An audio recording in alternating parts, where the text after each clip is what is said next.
एक राजा के राज दरबार में एक आदमी आया और बोला, मैं पारखी हूँ, मुझे आप नौकरी पर रख लीजिए। राजा बोला, नौकरी पे तो रख लूंगा, पर तनख्वाह 1 रुपए नहीं दूंगा, सिर्फ 1 पाव गुड़ और घुंघरे मिलेंगे। पारखी बोला, ठीक है हुजूर। कुछ ही दिन बाद राजा एक घोड़ा खरीद कर लाए। उन्होंने पारखी से पूछा, बताओ इस घोड़े के बारे में क्या कहते हो। पारखी बोला, हुजूर ये घोड़ा है ही नहीं, ये तो गाय है। राजा चौंक गए। उन्होंने घोड़े बेचने वाले को बुलाया।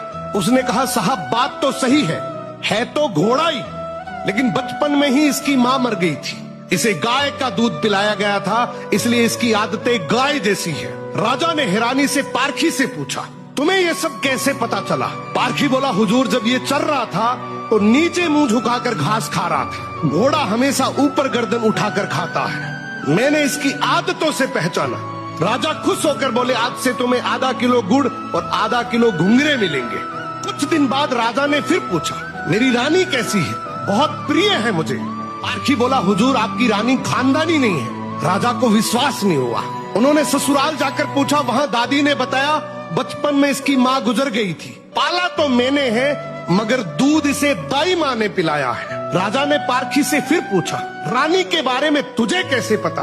पारखी बोला, हुजूर इसके स्वभाव से खानदानी रानी में शालीनता होती है, मगर ये नौकरों पे चिल्लाती है, गाली देती है, इसकी आदतों से पहचान गया कि ये खानदानी नहीं है। अब राजा बोले, चलो मेरे बारे में बताओ। पारखी बोला, जान की माफी दे तो बताऊं।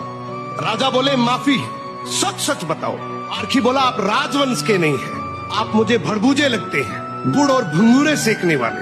राजा घबरा गए। जाकर अपनी माँ से पूछा, माँ सच बताओ वरना मैं मर जाऊं।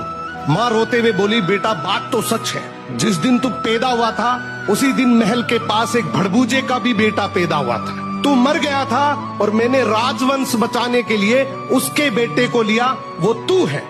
राजा ये सुनकर दुखी भी हुए और खुश भी हुए। इंसान की पहचान उसके चेहरे, कपड़े या खानदान से नहीं होती, उसके चरित्र से होती है। किसी को भी केवल उसकी शकल, सुर, पद या घर देखकर मत परखो, उसकी आदतें, उसका व्यवहार ही उसका असली परिचय है।